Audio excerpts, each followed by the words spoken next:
So let's go back to St. George Basilica. It was the very first and oldest surviving church building within Prague Castle. It was constructed 10th century.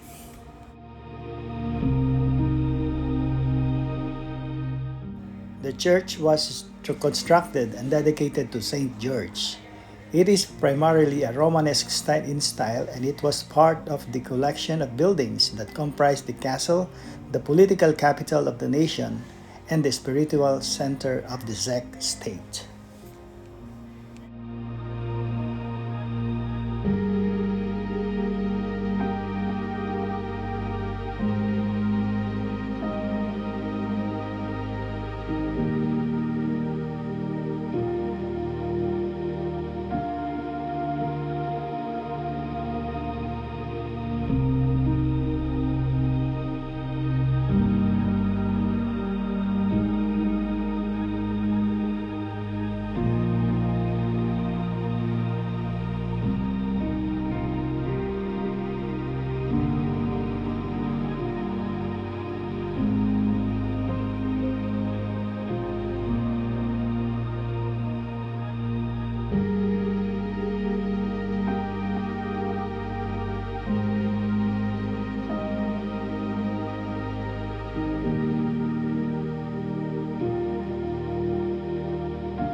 Wow, super antique ang mga nakikita ko dito.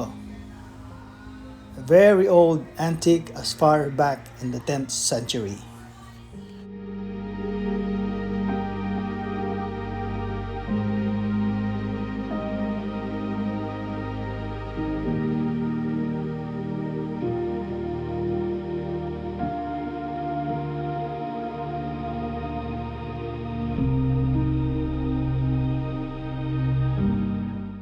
So we just exit the St. George Basilica and now we're heading towards the St. Vitus Cathedral. It's actually just in front of this St. George Basilica.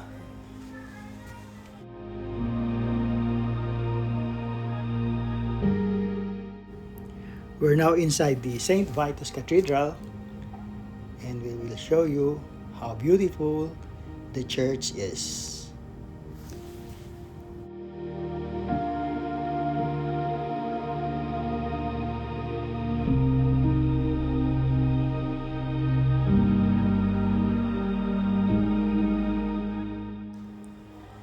This cathedral is a prominent example of Gothic architecture and is the largest and most important church in the country.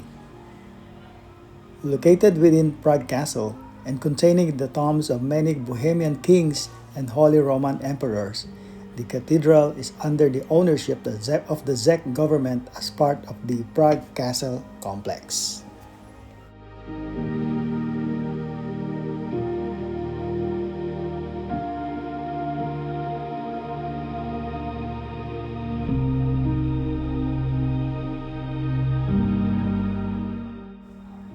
Construction of the present-day Gothic cathedral began in November in the year 1344 when the Seth of Prague was elevated to an archbishopric.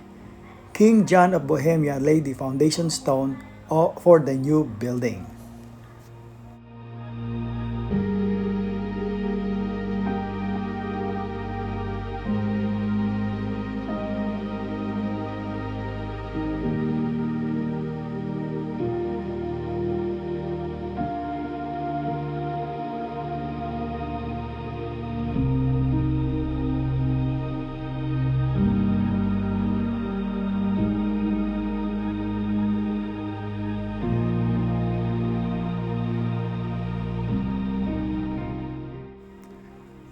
Construction of the Gothic church was continuous for decades and was handed over from one architect to another. And the entire building process came to a halt with the beginning of the Hussite War in the first half of the 15th century.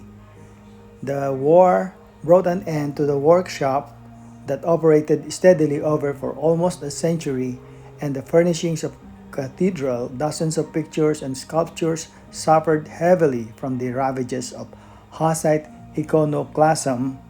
As it was not enough, a great fire in 1541 heavily damaged the cathedral.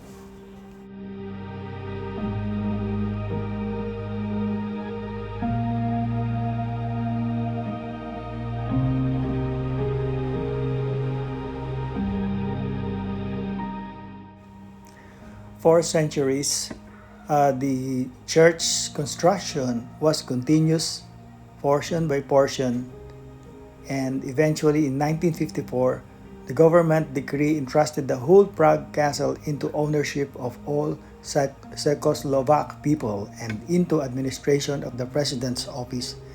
And beginning 1992, after the Velvet Revolution, the church filed several petitions requesting a determination of the true owner of the structure.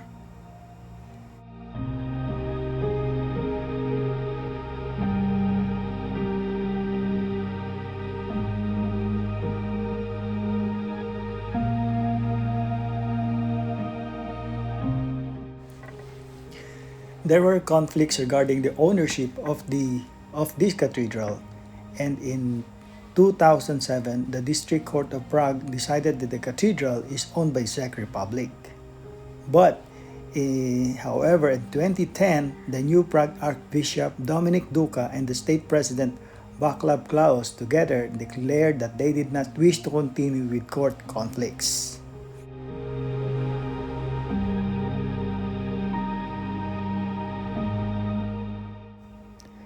The controversy regarding the church was continuous, and in July 2012, the Chamber of Deputies passed a bill to compensate the churches for property seized by the communist government.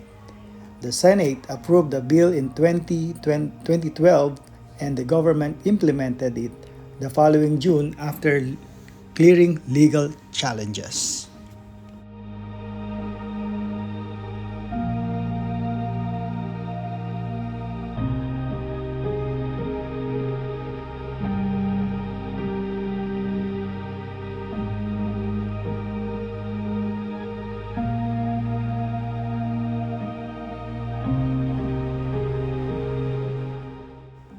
Such magnificent architecture.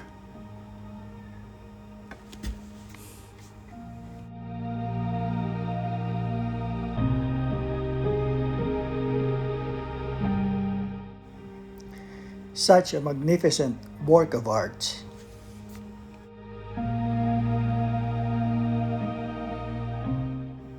Wow, ang tagal na ng church na to. And really, every piece of arts na nandito have their own story to tell. Napakadami.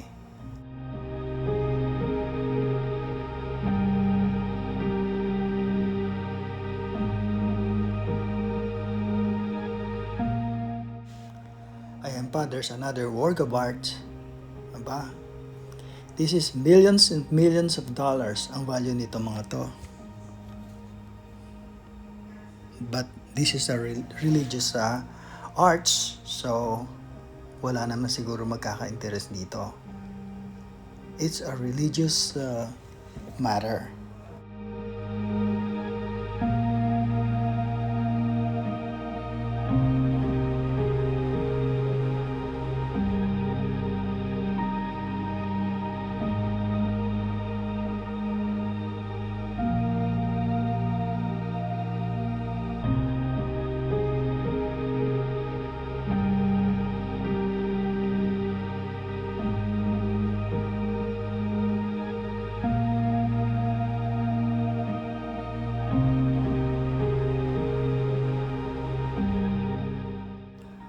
Wow, superb. There's a lot of religious work of arts.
Ibang-iba talaga dito sa Europe. Of course, dito kasi sa Europe nag-umpisa ang Christianity. Wow! And they initiated the Romanesque and Gothic style of architecture.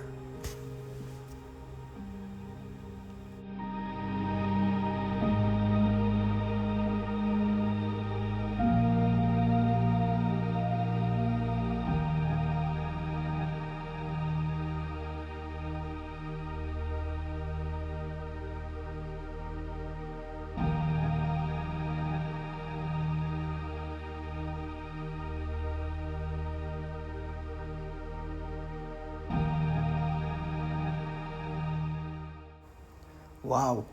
Ang dami na nating napuntahan. Very interesting, very educational. There's always a story to tell for each piece of arts. Now we are done with the St. Vitus Cathedral, and just beside that is the old Imperial Hall. That is the very old. That is where the ceremonies are being held every time there is a meeting during the medieval period.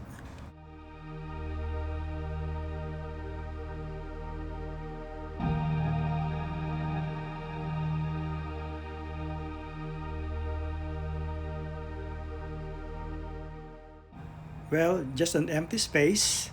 During on my previous videos, I showed you yung new Imperial Palace. That's where there is a changing of the guards. And this is the old Imperial residence and Imperial Hall. This is where the assembly and meetings were held during the medieval times.